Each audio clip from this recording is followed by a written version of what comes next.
So for those of you who are bow hunters and whitetail deer hunters, you will love this episode. For those of you who are not, you will love this episode. Faith, family, and the hunt for a lifetime. The story of Gonzo. It's like winning the Super Bowl here. It's like a hole-in-one. It's like hitting a game-winning three-pointer from half court right here. We coach that God puts dreams on your heart. Like it was his hand that handcrafted it. He actually shot him. He shot him with a crossbow, found out he just grazed him. And I took my release off, put it on my bow. I look over my right shoulder and Gonzo is walking right up the fence to me.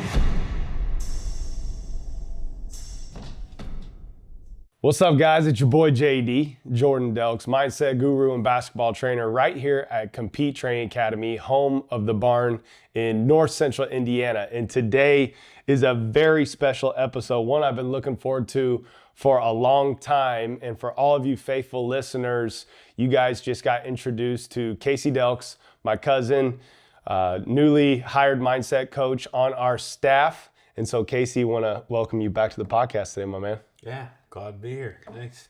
And truly, what we're about to dive into is so epic, so special. So many mindset principles that you guys will be able to take away and be inspired by in your own life. And the title of this podcast is The Story of Gonzo. Faith, family, and the hunt for a lifetime. So a little disclaimer here at the front where we talk a lot about mindset principles each and every day for you guys to grow in your mind, body, and spirit.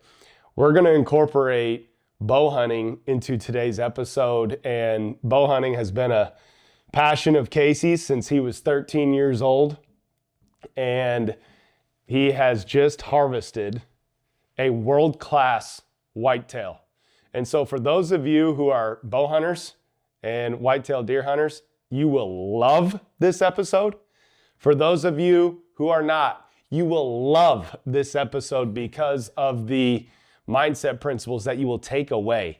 So to put this in perspective, I was thinking about how to even introduce this. Like if you're a football player, this is like winning the Super Bowl here. If you're a golfer, this is like a hole-in-one. If you're a basketball player, this is like hitting a game-winning three-pointer from half court right here. So just a story of faith, family, and a hunt of a lifetime that I want to dive into, Casey. Yeah. And let's go.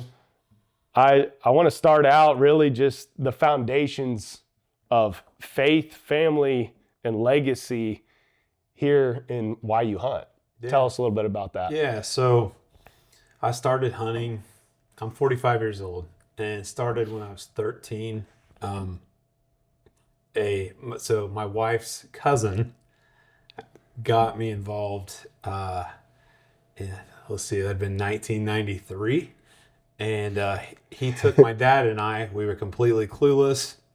And it was 0 degrees that day. And I got a bow for Christmas. And fortunate to have a lot of land to hunt. My uncle farms, and so we were blessed from the start with that and had a great place to go. But those first 2 days, I think we stayed out in the woods the whole day, the first 2 days. And like since that time, we were hooked. So we saw a bunch of deer, didn't have a clue, didn't know what we're doing, scared a bunch. But I don't think my dad had a bow. But then after that, I think I got it for Christmas.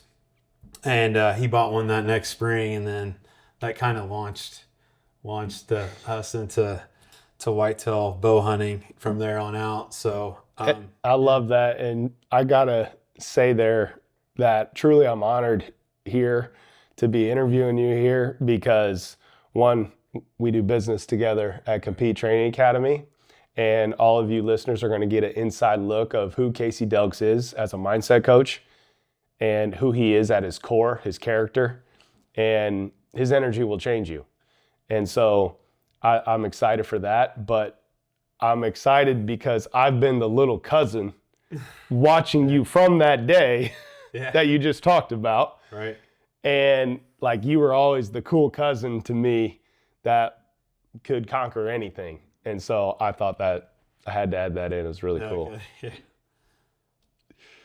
Casey, tell us just the beginning of Gonzo here, how this began, and the story of this deer. So my brother Tyler and Micah and my dad's Brian, we've hunted. Well, I've hunted since 1993, but they got involved a little bit later, and really looking back, we're so blessed because we've always viewed everything kind of as a team, and so whether it's putting up food plots, hanging cameras, hanging stands, scouting, and whatnot, we all are singular focused now. And it's not for everybody, but we like to, as far as deer hunting goes, we do kill does and stuff for meat, but it's we definitely trophy hunt, and so we're trying to kill the oldest deer on the farm every year and trying to find shooter bucks for all of us. But anyway, all of us are really selfless. I've always joked, I actually truthfully enjoy it more when my dad or my brothers kill, because I get the excitement and I get to keep hunting. Mm-hmm. So, and I love to be out there. So anyway, we've always kind of had that team concept, and I understand just talking to buddies and whatnot, it's kind of a special thing. So there's no jealousy or anything like that. So that's a very special thing. I love that. So tie in how Gonzo got his name. Yeah, so this particular buck. And I'll say this too, before you tell the name. We actually, if you're watching on YouTube, we have his rack and we will reveal it at the very end. So stay tuned to the end here. But how did Gonzo get his name? Tell us a little bit about the deer. The first pictures we got of this deer was back in 2019. And at that time, it wasn't even one was on our radar or anything like that. But I've actually since gone back and found that after I got him. So 2019, we got the first pictures, and then in 2020, we noticed him. He was probably we think he was 4 that year. It was a 9-pointer, probably pretty average, 140 class maybe.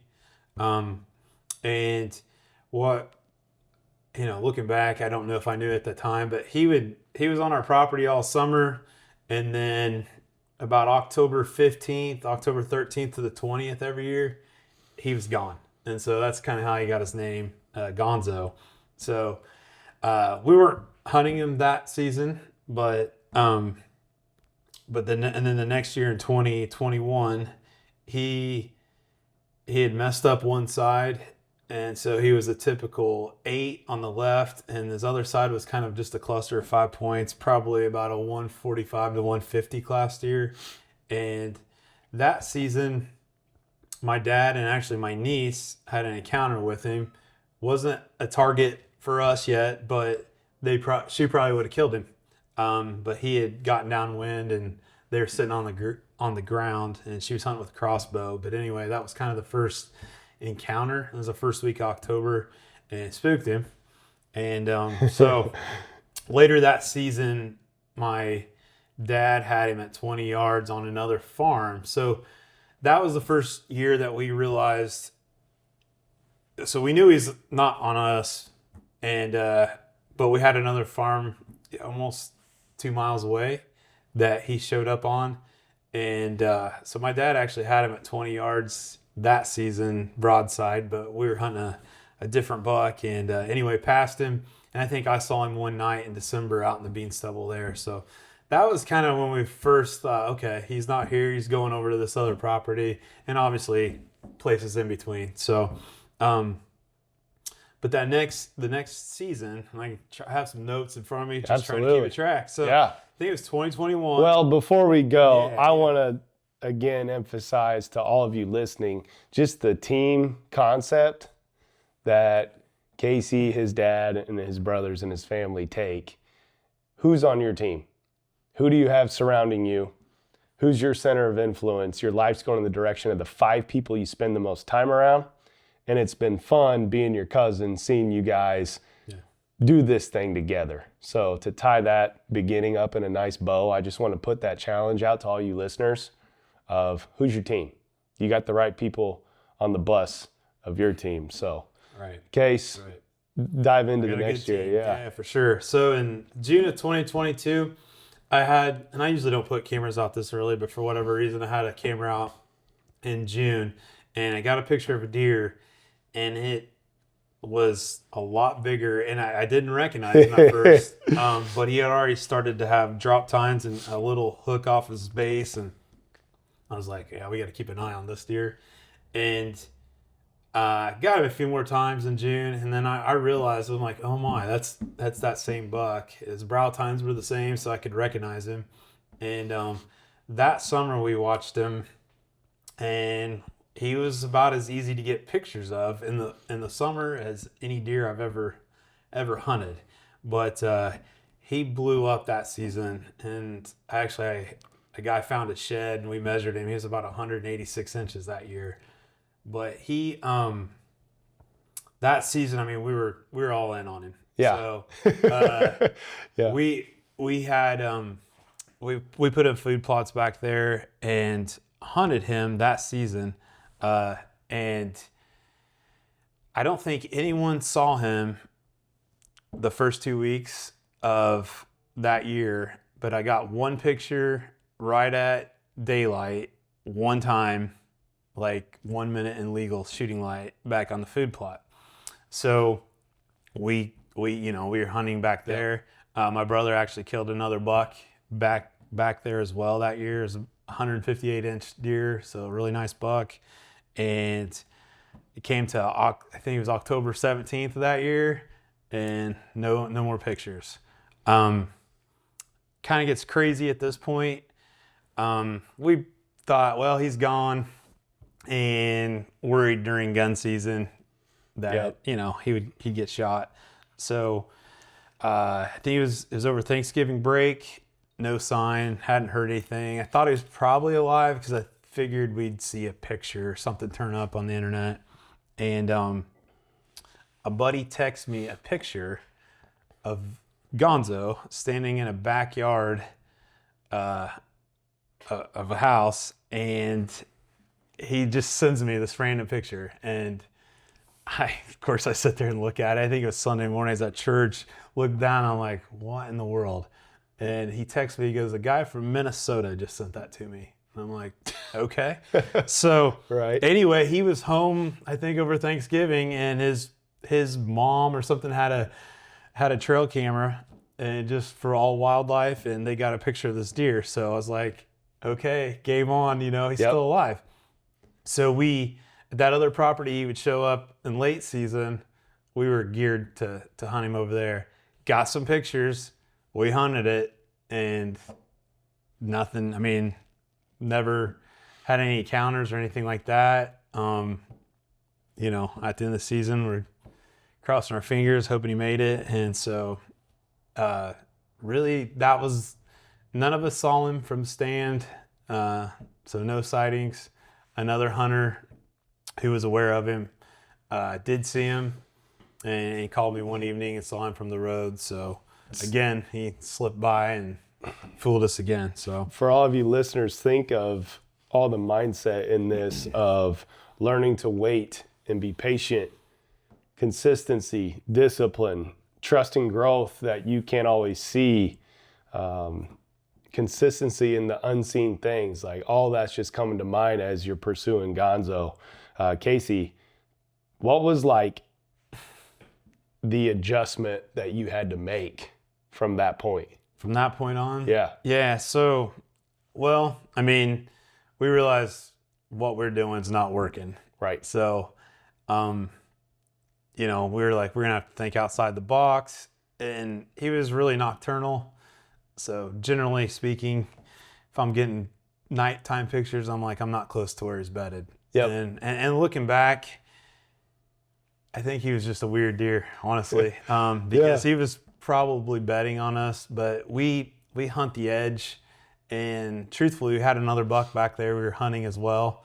And so anyway, we had to make some adjustments, but Yep. we didn't make the right ones at the time. So 2023 came along, and that summer he grew and was just as big, but he busted off a drop tine in July. And really that season, we had another buck we were hunting as well. And we were almost to the point where like this, we're not that we gave up, but like, yeah, if we see him, we see him. If not, we almost kind of had to sit him over on a shelf. So I don't think we ever saw him at the other property that year. And really it kind of ghosted us, and really no other hunters talking to people and stuff. No word. So we didn't even know if he, died somewhere. So that year he's probably 7. So Yeah. I was starting to think, he's going to start declining. So anyway. That's insane. Yeah. So Tell me more, like, from that moment, 2023, right? Mm-hmm. So from there, where did we go? What's our mindset? Yeah. So, well, and like I said, we kind of, with this particular deer, we kind of, not that we gave up, but Yeah. like, maybe he's just living just on the edge somewhere else. And so, I mean, I guess kind of chalked it up as like, we might not kill this deer, and, kind of let it go. But so, I mean, that 2023 season was kind of one that I don't even really, we killed a couple other bucks, nice bucks. So anyway, yeah. Yep. So 2023, kind of chalk it up, going into 2024. Yeah. So it's wild to think Off about. season. What happened that off season? Yeah. So that season shows up again in the summer, and we had another buck back on this property that was another monster.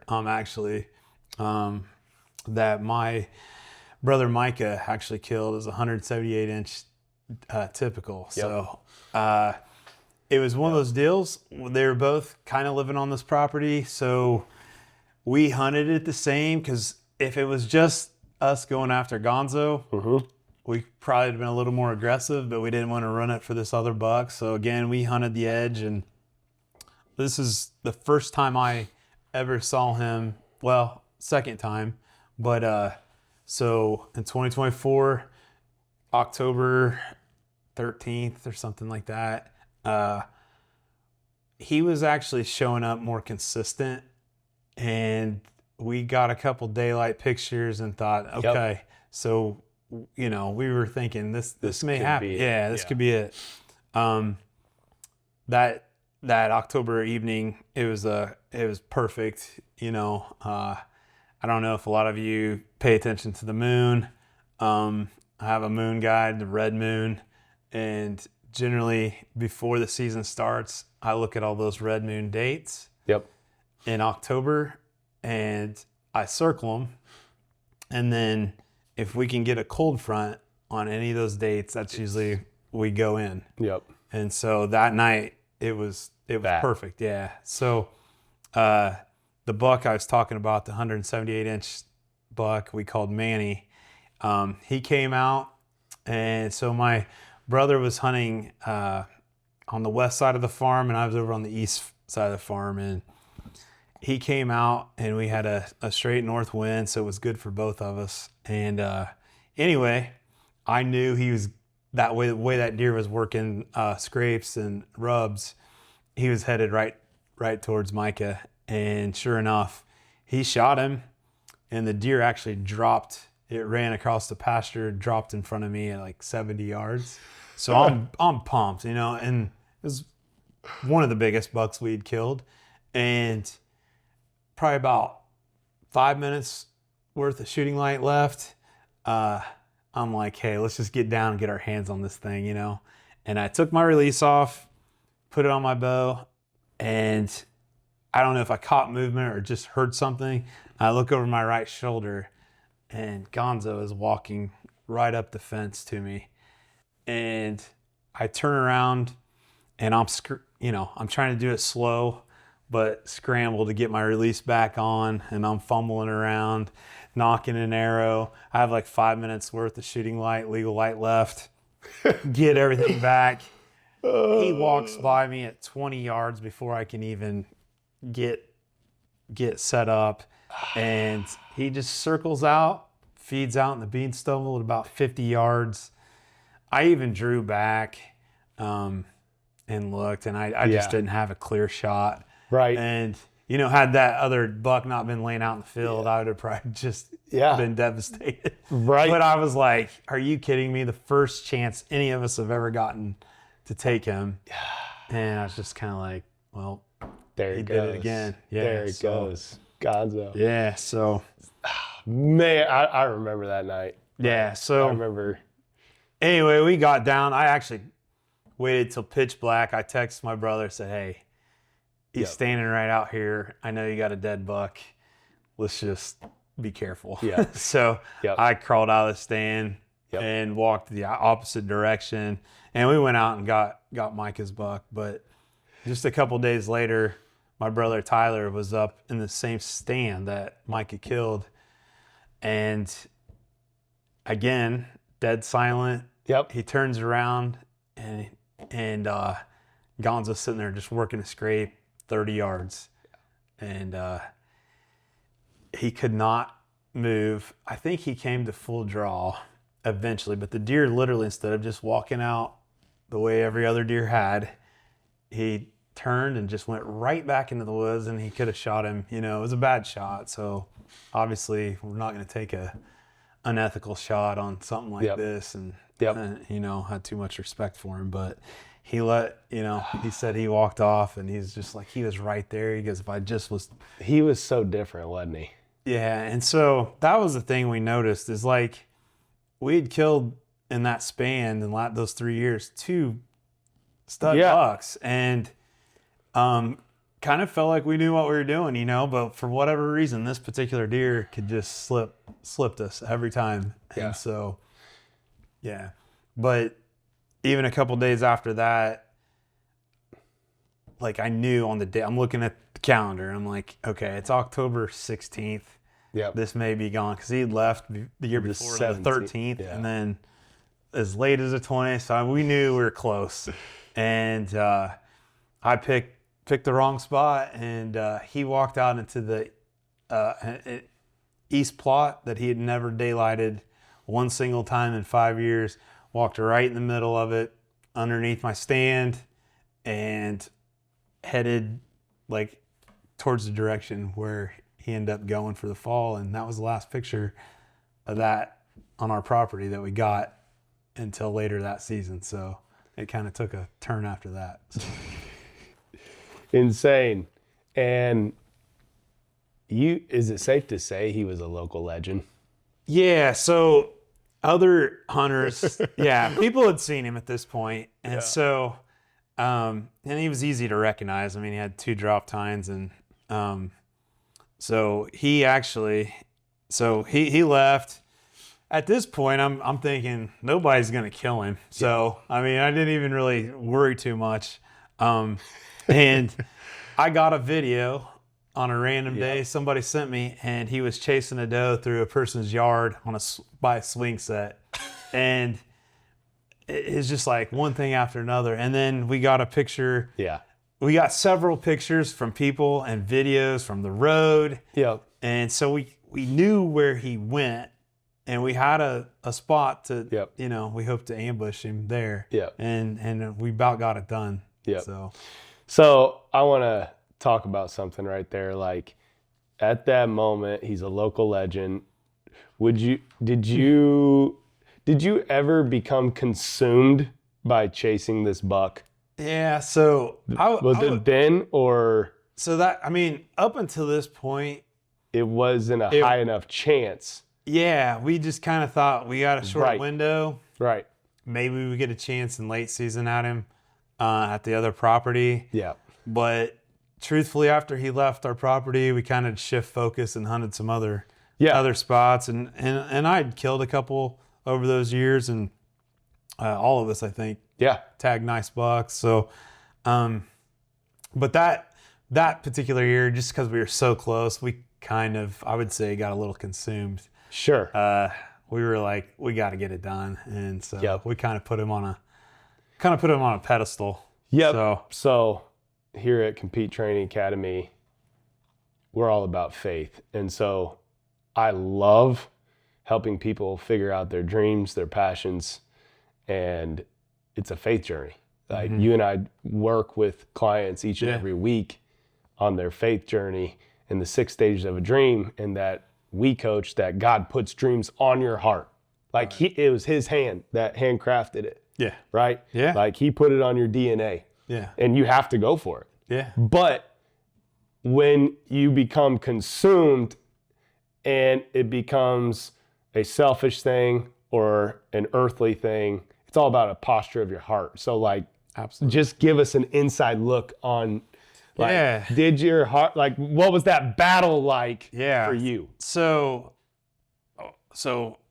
I mean, I take deer hunting as probably more serious than I should, and obviously in the big scheme, it's not a big deal. But just like everything, if it's basketball or what have you, what I've found is if you put something up on a pedestal, it's really hard to get. If you have to have it or you need it, you just keep pushing that farther away. So was I guilty of that? Yeah, for sure. Yeah. Back then. So each person listening right now has a dream, has a passion, has their, for you, their Gonzo, right? Like that they're chasing.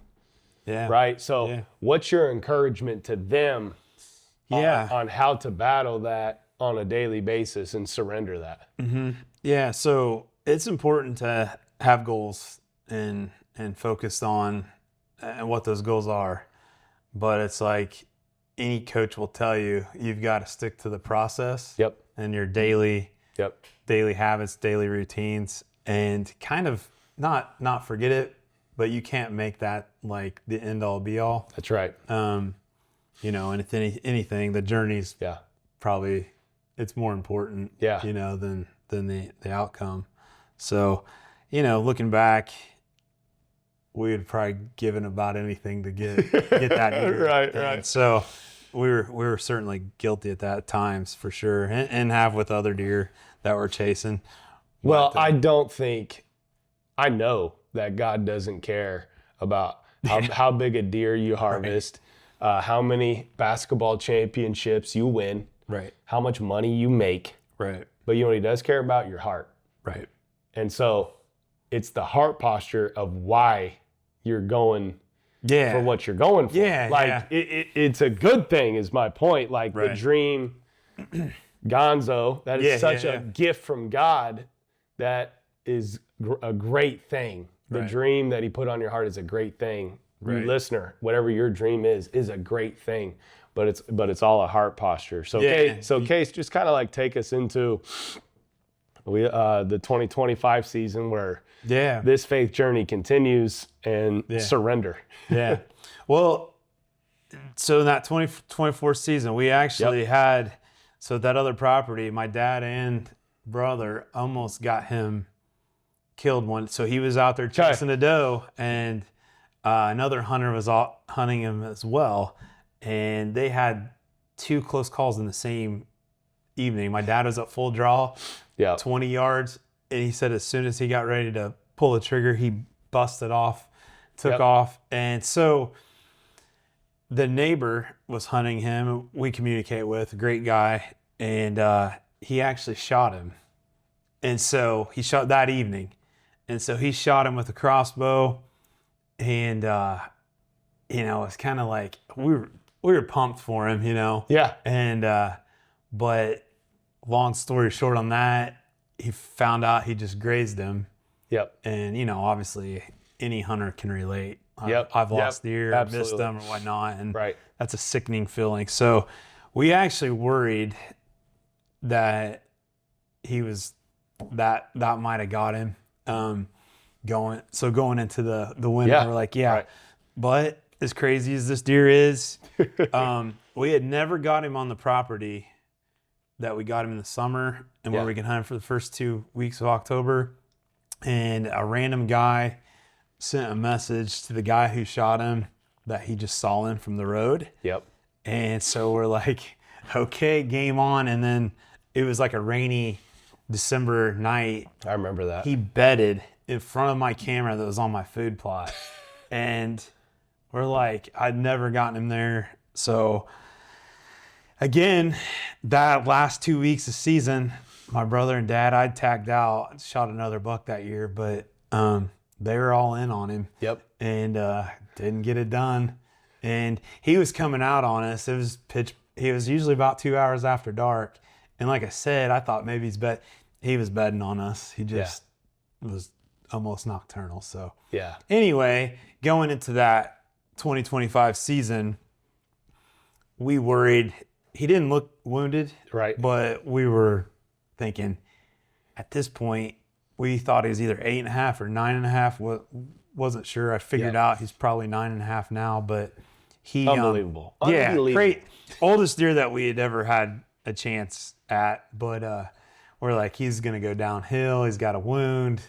Yep. You know, kind of like this just probably the end of the story. So Right. didn't think he'd make it through the winter, but I guess even something that's kind of funny is my mom even saw him from the road and saw him, and she even knew the deer. So Yeah. she saw him, saw him as well. So Yeah. that was in December. So it was like on one of those days where it's like -5 degrees.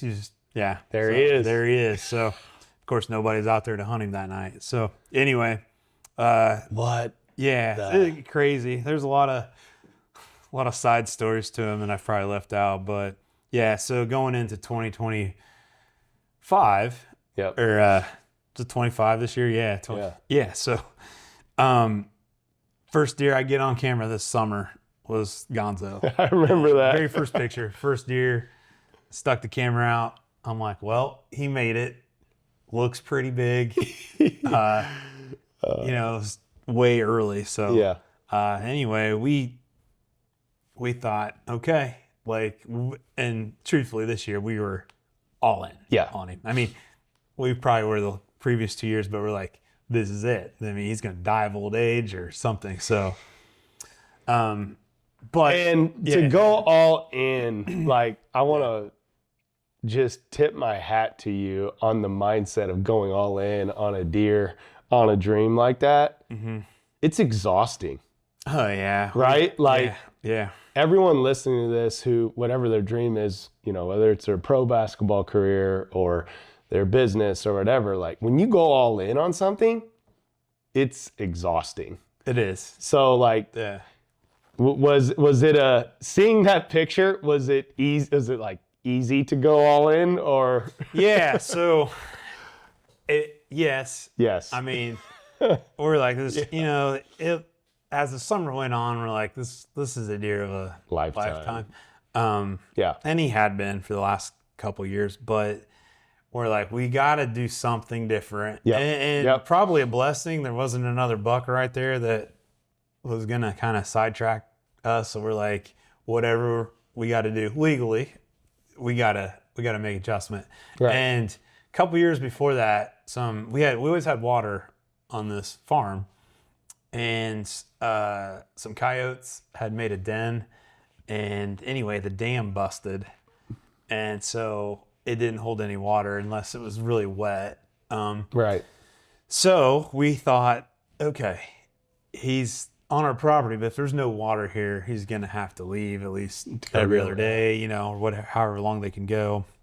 So this was the adjustment that ended up getting him killed. But we decided to make a small water hole that we could access, that we didn't have to go back in the, deep part of the woods and fill it up, but we could keep water in this thing year round. Yep. So that was like, we sat around, thought of it, and we're like, for whatever reason, he always knew we were hunting. He's been on that farm, and trust me, we've moved stands and repositioned and did the plots different. We tried all kinds of things, but anyway, this water hole, we started getting them in the summer, the deer started to get used to it and they started using it. So we're like, well, this is working. Yeah, this is working. So it's going to keep him here. I tip my hat to you guys on constantly being willing to learn, grow, adjust. And so many times in our mindset training, you know, God doesn't call us to be stagnant. Right. He calls us to change. And the word change is leaving the familiar. Like, you got to leave the familiar. Right. And so insanity is doing the same thing over and over again. Well, and that's what we're doing. So, yeah. And so just tip my hat and want to put that challenge out to everyone listening, whether you're a deer hunter or whatever walk of life you're in. Like, what changes is God calling you to make in your life? Mm-hmm. I know someone needed to hear that question right now. I know someone needed to hear that challenge. Like, what change, what adjustment do you need to make to chase your dream? Right. So continue on with you make the adjustment of the kiddie pool. So we made this adjustment, started getting this picture that summer, and something really cool. So in August, around August 15th is usually when we put the plots in. And so my son, who's Truett, he's 5 at the time, just turned 6 November 1. He went back and helped us with the plot. And as soon as we finished up the second plot, I told Truett, he was helping Grandpa and seed it and walk on it and stomp it down in. And I was like, let's go back by. I got to send a picture. Tyler and Micah weren't there that day to see it. So they're like, I'll take a picture, send to them. We had to readjust the architecture a little bit and stuff. So we drove back by. Here we are out there with the little tractor, making all kinds of noise, talking. I mean, 5-year-old boys. Doing 5-year-old boy things. Yeah. So we're talking. So we pull up. I roll down the window, and I take my phone out to take a picture. And Truett goes, "There's Gonzo." And I took my phone down, and he was standing right at the back edge of the plot. And I mean, I think that's only the second time or third time I'd ever seen him in these 9 years that he lived. Yeah. And there he is just standing there. And it's funny because Truett's seen pictures and he's kind of obsessed. Yep. So he goes, "Look at that big hook." And sure enough, and it's awesome because I had the picture I sent to him, and you can't, if you zoom in, you can see him clear as day. But I was taking a picture of the plot and I sent it to him. I said, "Now zoom in."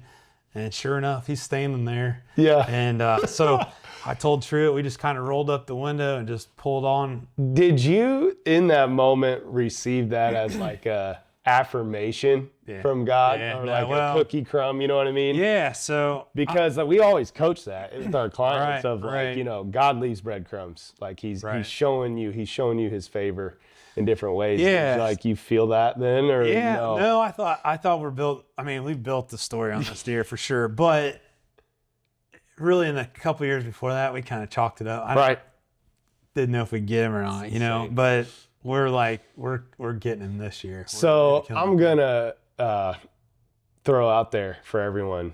John Mark Comer has a book called Garden City, and I believe it's chapter 8. And the title of the chapter is "Everything is Spiritual." And so, again, back to the point of God doesn't care about how big a buck you kill. God doesn't care about how many championships you win. God doesn't care about how much money you make, but what he does care about is your heart. Right. And everything is spiritual. So you and I, we coach the 3 planes of existence: the physical, the mental, and the spiritual. Absolutely. And so my point is that moment with you and Truett, was spiritual, man. Yeah. It was cool that he got to see him. And, so it was just cool to share it with him. And Absolutely. He was pumped up. So Yeah. So anyway, so what happened the rest of the offseason? Yeah. So we thought, and we all talked. So Tyler, Mike, and my dad and I, we thought we knew we were gonna get him. Yep.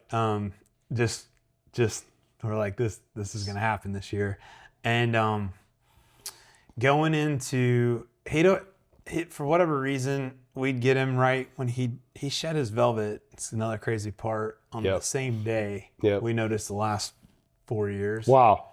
So, and I think I'd read that Cool. after the deer's 4.5, they shed within 24 hours, as long as they're not injured.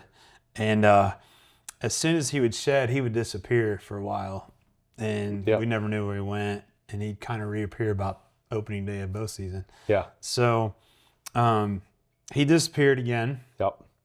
And what time frame is this? Yeah, like, so it's is like this September 13th. Yeah, so those last 2 weeks so of those September. 2 weeks going into the season. Yep. And I think it was that he showed up.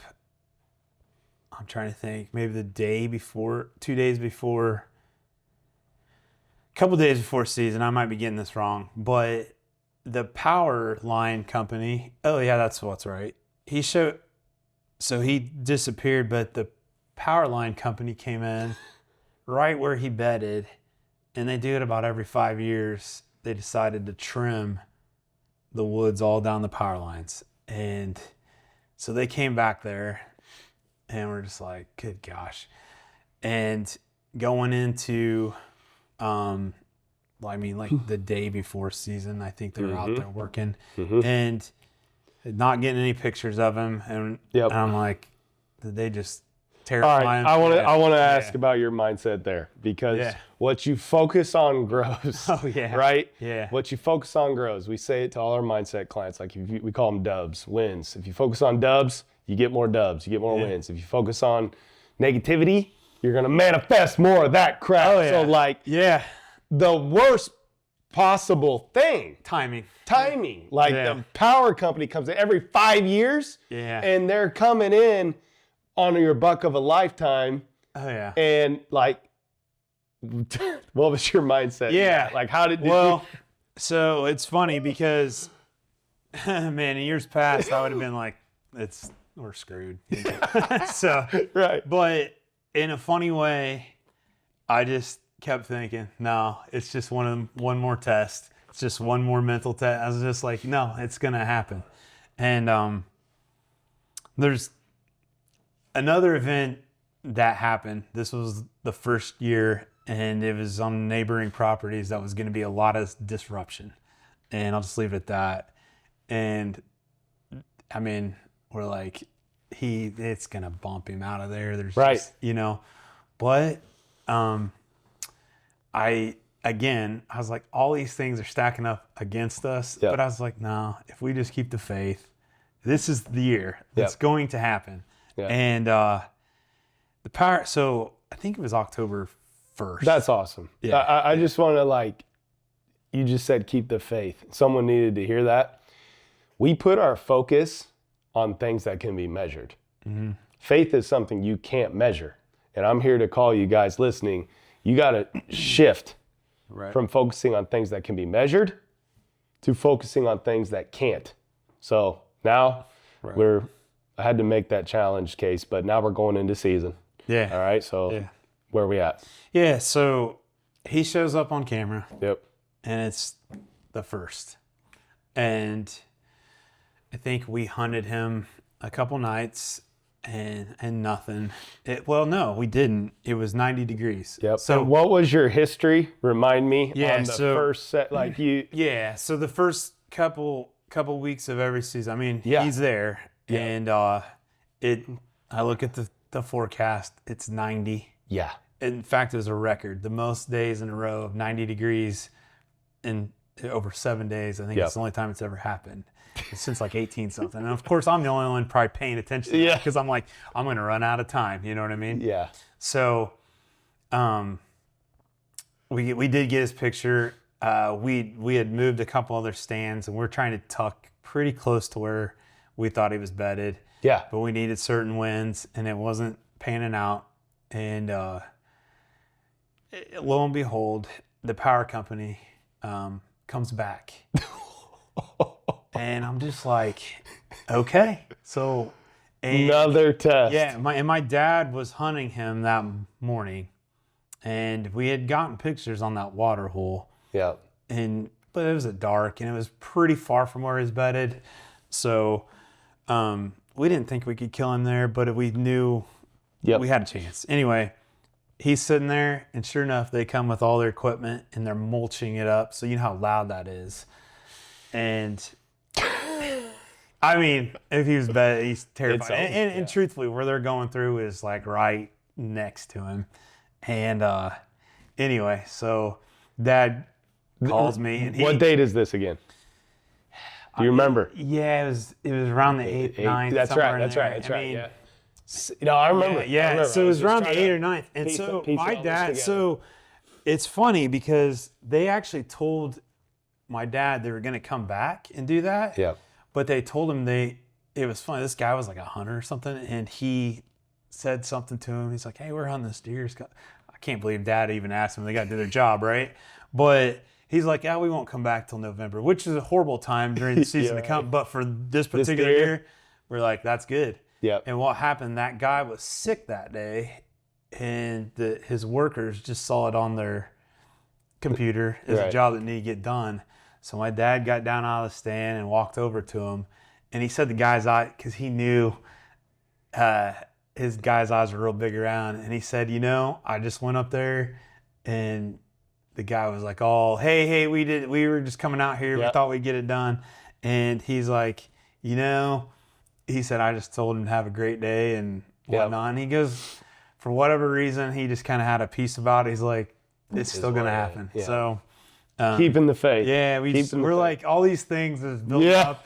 And I was like, let's not focus on it. It's going to happen. And we just kept thinking, it's going to happen. As you guys chase your dream, will you get deterred? It reminds me of the story of Peter when Jesus says, come to me. Mm-hmm. And Peter steps out of the boat, and I think Peter gets a bad rap. Like, he actually was a human being that walked on water. Right. But, as the scriptures say, as his eyes turned to the distractions, to the wind and the waves, that's when he started sinking, right? So, as you guys are here, you're like, keep the focus, keep the faith. There's all these distractions. Stay locked in. Yeah. And so this other event that was going on, that was we're only getting, so that happened just prior to that day. We actually got pictures of him. So we knew he was there the day they came through. Mm-hmm. And the funny thing is, there wasn't another deer back there because of all this distractions going on. Yeah. But we'd get him out there at midnight. Yeah. And so he just bedded down tight. And so anyway, we're like, hey, still game on, right? This deer is like another cookie crumb. And again, he was so different from all. It's like they just got the heck out of there. Yeah. But he had a whole different pattern. He did, man. He was weird. Have you seen any other buck do that when they're disturbed? Just hunker down instead of get out of there. Have you seen the old ones do that? Yeah, they're different for sure. We've never had that many events happen, that many disturbances. Yeah. So I'd say even where our other spots are a little more secluded, so they don't. Okay. No, I was just curious. But but so then your cousin Jordan Yeah. has a mindset retreat. That's right. Shout out the Brotherhood Gold Standard, which is our executive mindset group.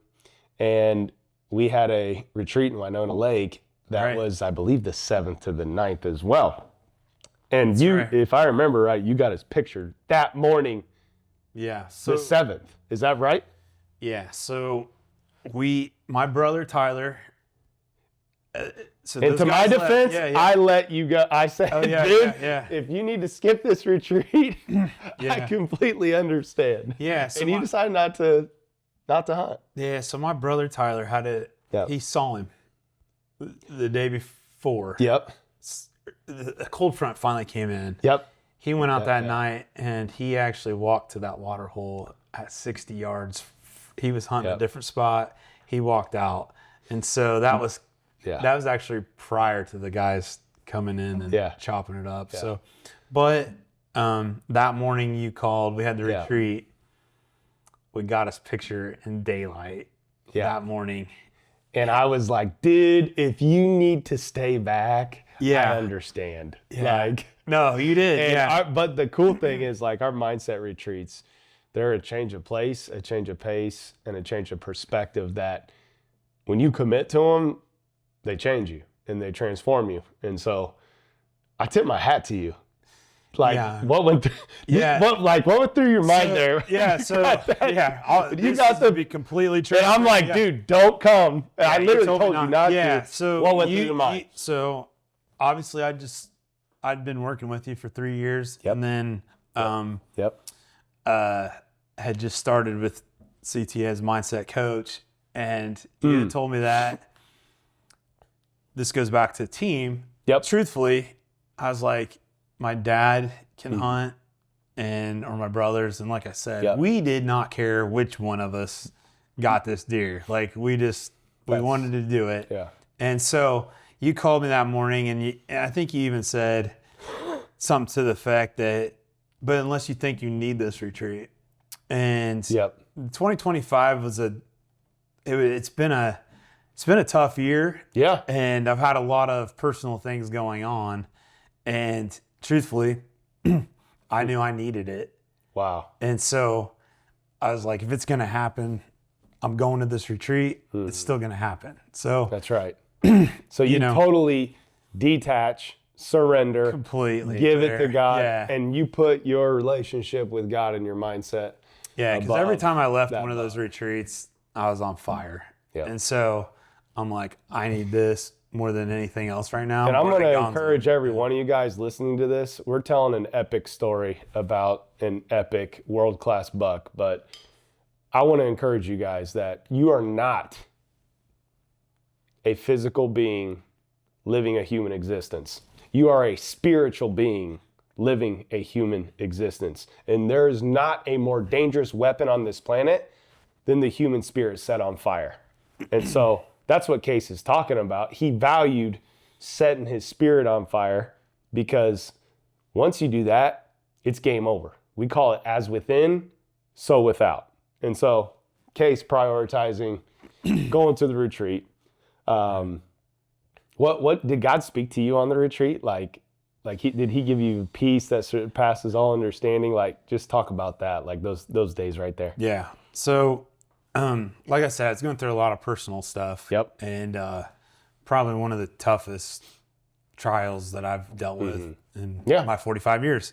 Yep. And so going to that, I knew that my mind, spirit would be right. That's and right. So, and it was, and that was exactly what the doctor ordered. It was an unbelievable retreat. So those couple days was just perfect. And, I was able to just kind of detach from the things that were bothering me and so, I mean, no regrets on that call, but you focused on the deep work. Yeah, for sure. So, and in years past, like, and really, like I said, I don't want people to think big scheme, a deer, it's not a big deal. But it's just, we do spend a lot of time doing this hobby and thankful and very blessed. Well, it isn't a big deal at all, but it is at the same time. I literally just got off a mindset call this morning with the basketball player who's got a game tonight. And I told him, I said, this game means nothing tonight. I said, it's not a big deal. Right. And he's like, you're right, it's just a game. And I said, well, and at the same time, this game is extremely important because this is your purpose. Right. Like, God gave you a gift to play basketball and a platform to play basketball. And when you do all for God's glory, and you go out there and play hard, that's how you shine your light and give him glory and love God back. Right. And so I love seeing you. Yes, it's a deer. It means nothing. Right. But at the same time, how you go about this and everything you've set up to this point, team, family, faith, camaraderie, like that's how you're shining a light. Right.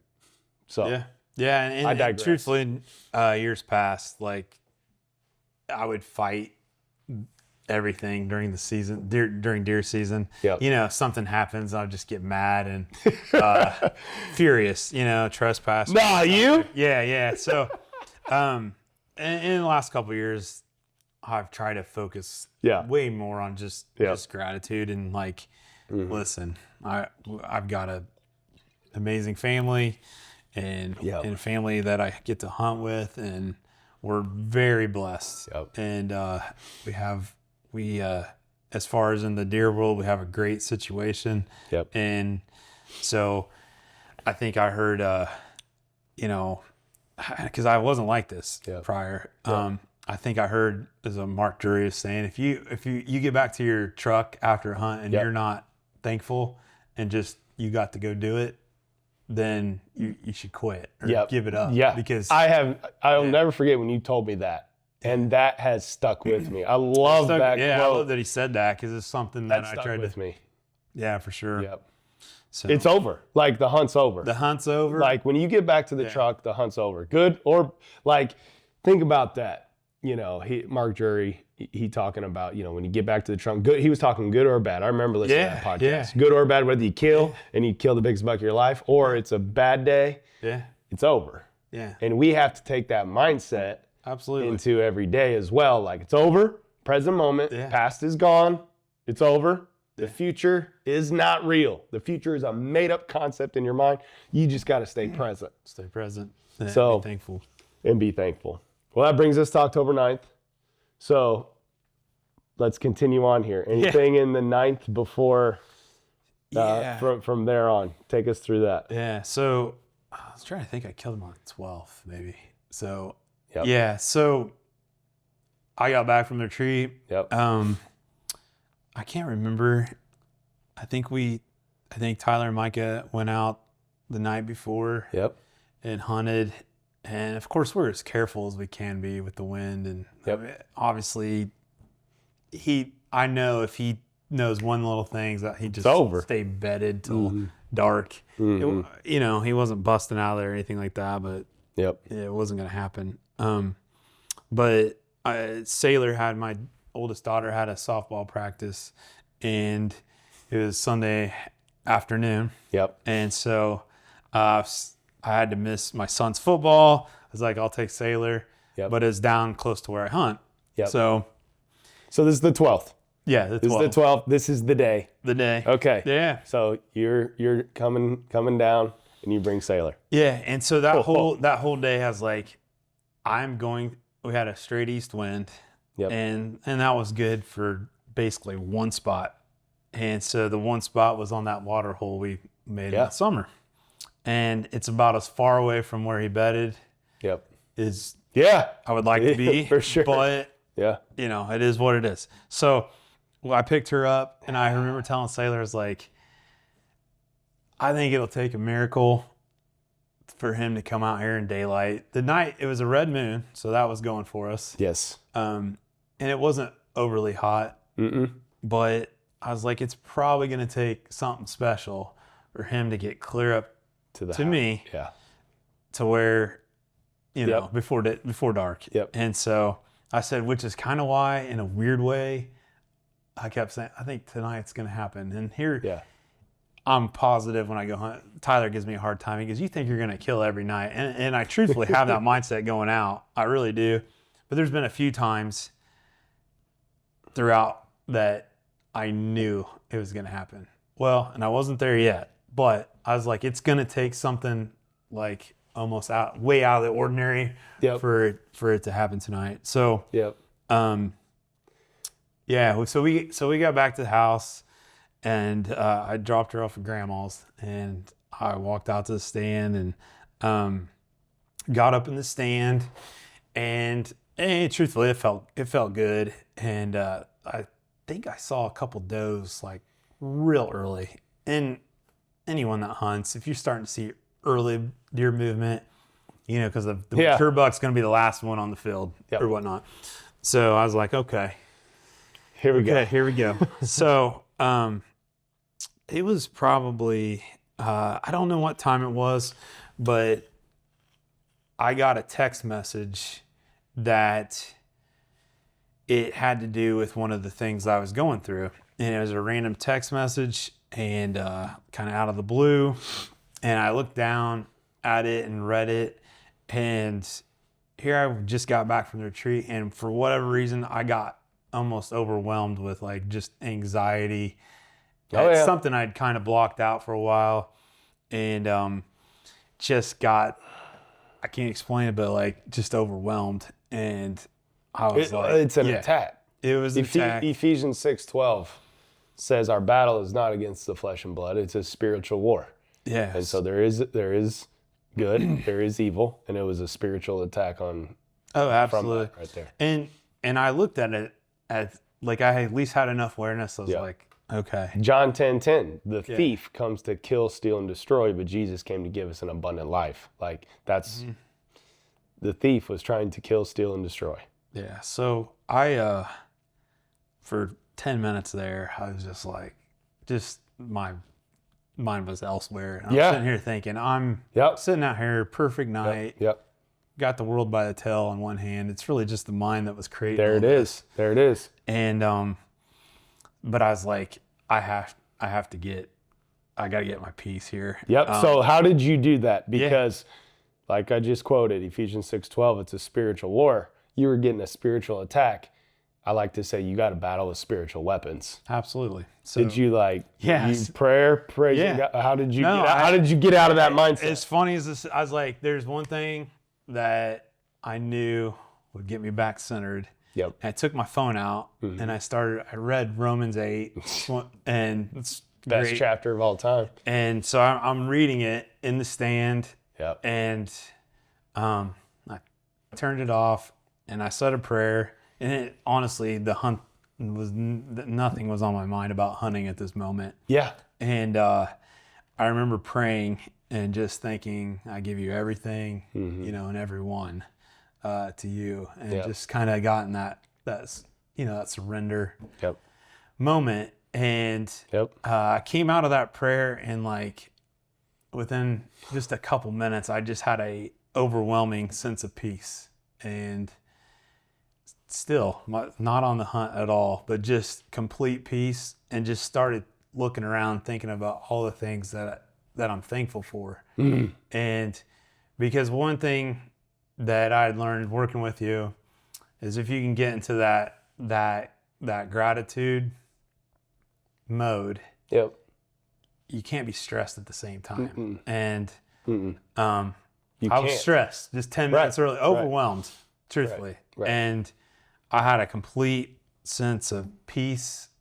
And like they can't coexist together, gratitude and stress. Yeah, and I just started thinking of all the things that are going for me and just sitting I want to tell everyone that, like, if you're stressed, if you're anxious, if you're fearful, who are you focused on? Yeah. Yourself. Yeah. Like, get the focus off yourself here today, y'all. Yeah. Like, get out of your way. Yep. But the 1 Thessalonians is pretty clear. Rejoice always. Right. Yeah. Pray continually. Give thanks in all circumstances. Yeah. So I like I said, I got that just overwhelming sense of peace. And I heard it was funny because I listened to a lot of podcasts like you do and listen to hunting podcasts. And I think it was Lee Ellis just said, I'm not comparing myself to Lee Ellis at all, but he had just made the comment that he'd never killed a deer with the wrong mindset, not one time. And he is talking about when he was angry, and he said he did the same thing. And I wasn't thinking that when I did it, but since then I thought about that. But anyway, that's interesting right there. I like to say, when life squeezes you, the true you comes out. And so, like, you squeeze an orange juice comes out. You squeeze a grape juice comes out. You squeeze, if life squeezes Casey, if life squeezes Jordan, what comes out of you? Right. All right. I'll just be honest. Last night, I was hunting with my son. Yeah. And I got stressed about something. And my son, he's hunting this buck, and it's the rut, and I rattled, and this buck came in, and like, I wanted that to happen for him. Like, I continued to rattle because I was in a stressed state of mind, and I spooked the buck. So I digress, but like, to your point, right, of like, that Lee has never killed a buck in the wrong mindset. Man, there's something to be said about that. Absolutely. And so, I thought about that, but Yeah, like I said, I'm not comparing myself to him at all, but Yeah. it is. So I thought about that. What Yeah. time was it then? Yeah, so it was about 6:30. Okay. And like, it's easy for me to say it now, but and this is 100% Yeah. true, that at 6:30, all like the hair on my arms stood up, and I was like, I hadn't been thinking about the hunt Yep. or anything, and I just had that peace, and then I was like, and I was kind of thinking of all the things that led up Yep. in my personal life, but I was also thinking about the story of Gonzo Yep. leading up, and well, I can't explain it, but I knew Yeah. it was going to happen. And I've had that feeling like a couple other times and got a buck, but like I said, I'm always positive, always think it's going to happen, but I knew it. And so I remember thinking, I just like had almost, I was so sure, and I really didn't have any reason to be. Like I said, I was as far away from where I thought I needed to be, but because of the wind. And I looked up and I saw two little bucks come out of the woods, and there's like an island of trees in our plot. You can't quite see it from. You can see through those trees and you can see the plot. And I saw these two little bucks go out, and they walked out to the bean field, and it sounds funny, but I was like, the next one's going to be Gonzo, 100%. And mind you, I've seen him in daylight 2 times. You know, and it was right on the edge. And this was pretty early. And I looked up back to the woods. Sure enough, he steps out, and I'm like, okay, here we game on, you know. And so I see his rack do the exact same thing as those two little bucks. And he feeds around that island. And I remember thinking, I was like, he's not going out to those beans. He's coming right here. Like, I know it. And he threw his head up. He stared at those bucks for, actually, he probably stared at them for a couple minutes. And I was so sure that he wasn't going to go out to those beans. And I was like, he's coming this way. And it was almost one of those surreal moments. He swung his head and looked my direction. And I was on that water hole. And it's about, this is not wise. One thing we messed up is when they get right to it, I actually don't have a shot. And it's because we hung the stand later. But anyway, but I have it all the way leading up to it. And so he swung his head my direction and started just slowly, you know, moving my direction. I knew at that point he kind of committed, he's coming in.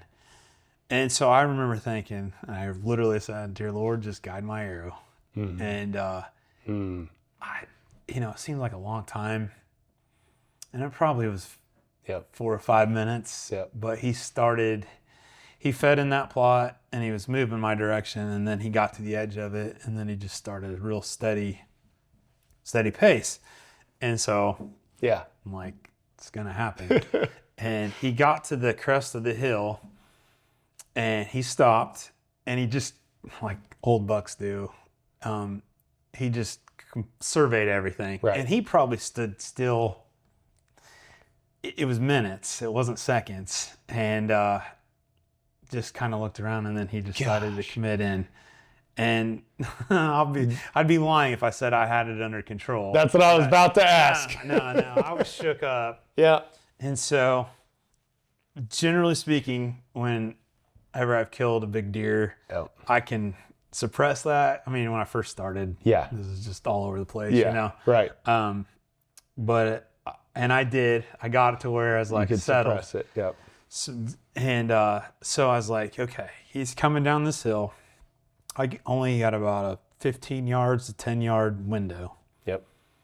And I'm like, if he comes on in, I can't shoot him right when he's right there. But it was about, I knew where he's coming. I ranged it. And I'm like, he's 35. And then for whatever reason, at the last second, he kind of, as he's walking down that hill, and he's going slow, he kind of veered like he wasn't going to come in. And truthfully, I don't think he was. And for whatever reason, that deer had the sixth sense. It's like he just knew. I mean, the wind's in my face, and even the the thermals were right. Everything was right. Everything was perfect, and yet it's like as he come down, he just real slow, and it's kind of like he's like, and it wasn't like alert, but just reading body language, I was like, he's not gonna do this. Yeah. And so I still was gonna have a window, but he did. He started to veer towards the east. Yep. And I was at full draw, and I just remember he stopped. He was still walking, and probably 90% of the time I'll stop a buck to shoot on a bat or something like that. Yep. But something in my mind told me I don't want to do that. As strange as he is, I was afraid he'd just bolt or something. Yeah. Like just whatever gut feeling. I was like, I'm not gonna stop him. Yeah. And as a full draw, and I remember looking through my peep, and I was kind of struggling. It was, I don't think the sun was quite down even. Yeah. But the problem was the sun was on my pins, and it was really hard to see them. They weren't like, they're kind of blurred together. And so I remember focusing on my pins, and I knew I didn't have time to range him again, but I knew he was farther than 35, but not much. 36, and I was like, 36. So I think he was about 40 yards. 40, okay. Yeah. And so as a full draw, he stops. He doesn't stop. I had it on the front half, and I shot him while he's still walking, and he was moving slow. But I shot, and I just remember the arrow going right about his last rib the whole way. I had a Luminoc or nocturnal, and it hit it center punched the deer. I knew it was lethal. Wasn't my best shot in the world, but it hit him dead center, and I thought he even turned into it slightly. And so it hit him, and he took about 2 steps, and he was gone. And I heard him run through the brush, but not super fast. And he didn't like take off bolting. Like if you hit him in a double lung, a lot of times he'll take off like a bat out of Hades. But by his reaction, like initially I was like, I think I hit liver, gut. Anyway, I sat down, and I actually called my wife first. So I was like, I got to call her first. So I sat down and stand, kind of got gathered, and called her, and she answered. She said, because I called her, it was before dark. And I just said, I got him. And that was all I said. And she's like, what? And she has on speakerphone. She's like, you did? I was like, yeah, he's done. And anyway, she was like ecstatic. So then I text you and my brothers and dad in a group text and said, we got him.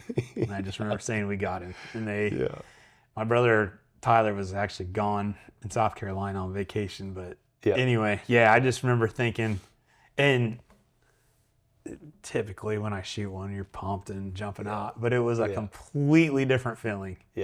It was just more like relief and truthfully kind of sad. I was like, heck, we watched this deer every time I check the cameras in the morning or whatever. I look and pull him up, and there he is. So it was a kind of a strange feeling. No, so, I'll never forget that call. That when you called me, I was reading Grayson a story to go to sleep. And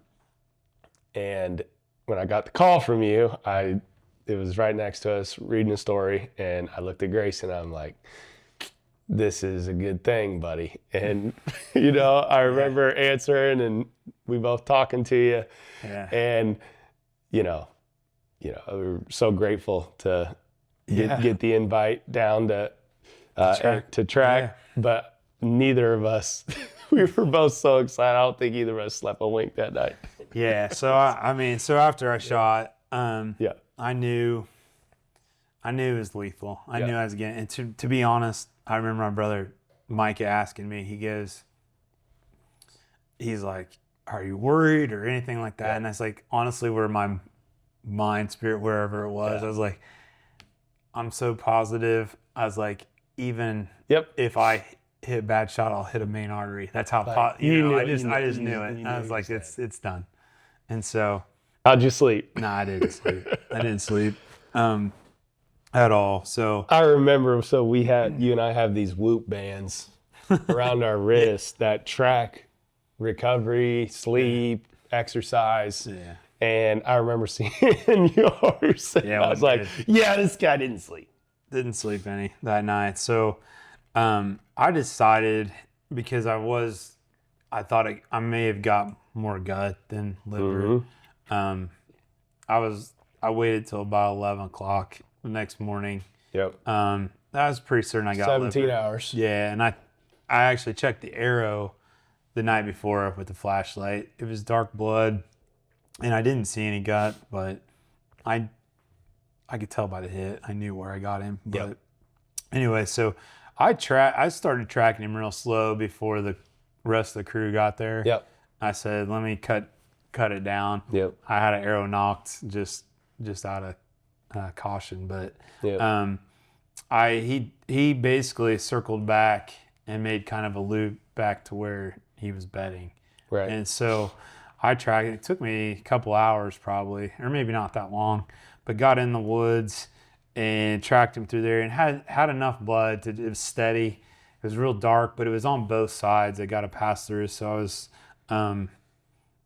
again, I was confident I was going to find him. Yep. I just didn't want to bump him if he was still alive. And so probably, I know you showed up. Yep. Micah, my buddy Dustin, Yep. and my dad got into the woods, called me, got into the woods, and met me probably 40 yards in. Yeah, maybe. we weren't far at all. Weren't far at all. And we got, we probably only tracked him just a few more minutes, really. It wasn't long. It wasn't long. 10 minutes? Yeah, so maybe 10 minutes total. But anyway, I think you and Dustin, they're like, you could smell him. they're like, I smelled that deer. Yep. And so Yep. right then we came up on the hill, and he was dead, probably where he bedded all the time. So he had made a loop back to where he bedded. Man. So, and that was an overwhelming feeling walking up on him. So yeah. 100%, man. And it was such an honor to be there. Wouldn't have missed it for the world. But, like what Gonzo represents in that moment, like how did you feel when you first walked up on him? Yeah, so I was very thankful, that we got him. I was glad that you guys got there. I was glad I got to find him with other guys with me. And it was just kind of just overwhelmed at that moment. But it was more just like, it was satisfying and Yep. Just a relief's not really the word, but just very satisfying, and almost we were pumped, but it was just kind of I don't know. Again, it's a deer, right? But it kind of represented something more than just a deer. Everything's spiritual. Yeah, and everything is spiritual. So walking up to him, I was just kind of overwhelmed with just Yep. thankfulness and stuff. So what was cool, and we again, over these years, one thing we hadn't done is we really hadn't gone back into the woods. Yep. It had been logged, it's probably closer to 10 years ago, but it is one of the thickest woods in the state of Indiana. No doubt. We always just played the edge. Yep. And just kind of, we wanted him to think if he took one step in that woods, he's completely hands-off safe. So the only way we were going to get him is if he stepped out of it. Yep. So, but we realized where he bedded, there was two kind of ravines that kind of go together, and truthfully, he could nail us on an east or a west wind. And if we were up in those plots, I mean, there's a good chance he had the perfect bed. He had the perfect bed, and if he even stood up in it, there was a perfect hole over to where we called our east plot that he could see. Not that we were careful, not that he could see us get up in it, but man, I bet he winded us over those years. Yep. Man. Again, we moved stands around and stuff like that, but that deer had What it a was beast. bulletproof spot. Yeah. So, Yeah. but yeah, so Wow. What a story. How incredible. Man, rest in peace, Gonzo. yeah, right. What an incredible journey. Yeah. Process, right? Discipline, courage, faith, teamwork, all of that. And I know that for all of you listening, all you bow hunters and hunters listening, like this is an epic story. But for all of you listening that are not, no matter what your dream is, like you may not be chasing a 9.5-year-old buck, but everyone has their own Gonzo. Something that tests your patience, the demands your best, and teaches you who you're becoming in the process. So I'm curious, as we close, what did you learn about yourself? Yeah. Well, there's a few things, but one thing that I realized, and it's not just with this, is that anything that I keep saying the same thing over, like put up on a pedestal, the higher you put that thing, the farther it gets away from you. Yep. And Yep. if you can, just whatever you're chasing in life, if you can, it's great to have a goal. But after that, you've kind of got to release from the outcome and just put the work in and do everything to glorify God in the process. But yeah, you have to surrender. Well, if you're not enough without it, you'll never be enough with it. Yeah, and if you need it, Yep. it's gonna get real hard. Right. So Right. And that's why, I mean, I know you really wrestled about putting this podcast out. And, if our whole aim in doing this was to tell people about Jesus. Right. And if you're not enough without your dream, you'll never be enough with it. Right. And the only thing that makes you enough is a relationship with Jesus. Right. And so that's it. And that's our prayer for everyone listening here today on this podcast, is that you'd have a direct relationship with Jesus Christ. And Case, I'm so honored to interview you and hear the epic story of Gonzo. Is there anything you want to tell our audience here before we close? Yeah. We get their act. Let's do it. I just about completely didn't follow through with my promise at the beginning. Case, you do the honors. Yeah. So if you're watching on YouTube, if you're on the podcast, pause it, go over to YouTube, because we got the rack here. And this thing is unbelievable. So we measured it. I'm gonna wait till you know what? It's funny. I don't even know if I'll get it officially measured, but Buddy measured it and then I measured it too. And the total score was 203 and 4/8. Couple things that were pretty crazy about the antlers themselves is the beams. I think one of the beams is over 28 inches, and he kind of set weird. He came up and out, went high off his head, and really his tines aren't overly tall. So there was pictures we'd get sometimes, and it'd be blurry and you couldn't see his. And it's like he looked big, but not as big as he is. Yeah.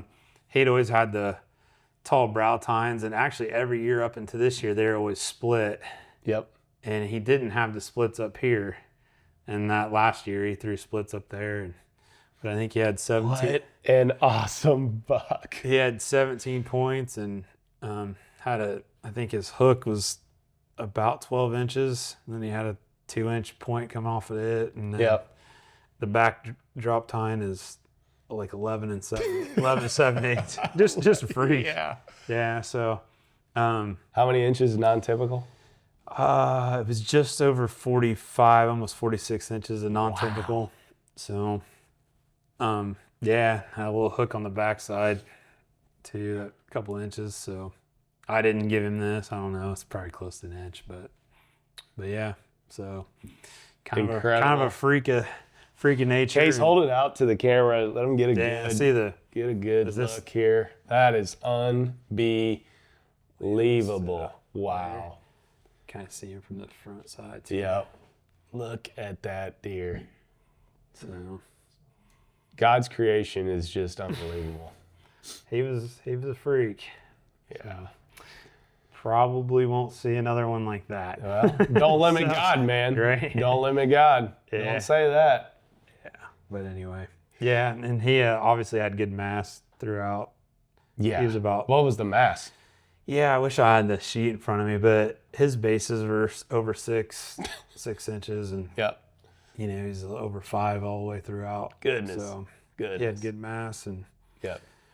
yeah, but obviously his drop tines are his coolest thing, but had super long beams. So yeah. Case, we got deer of a lifetime. Our audience got a inside look of the story of Gonzo, of faith, family, and really who you are on the inside. And I know there's going to be a lot of people interested in working with you, and just kind of tell our audience, you know, an inside look on why someone should work with Casey Delks. Yeah, so everybody needs it. So we're going the direction of our strongest thoughts. And I had never even thought of mindset until about 3 years ago. And I worked with JD 1 month, and it changed my life.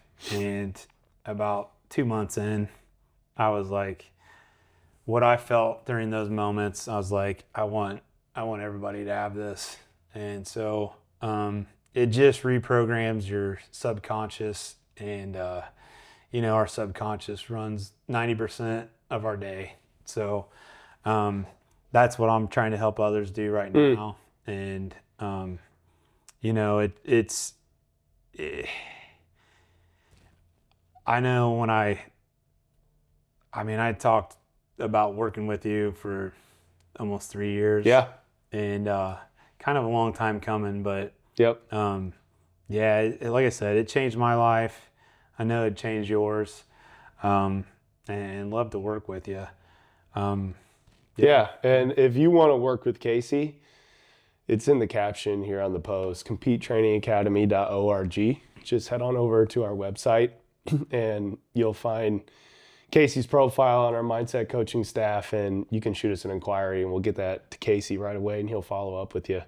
But Case, I think the coolest thing here is like nothing's impossible with God. And I want to encourage our audience here today that don't put God in a box. So many times I think in the box. And Philippians 4:13 says, I can do all things through Christ who gives me strength. Thanks for joining us today. As always, compete. Do what God calls you to do, even when it's hard.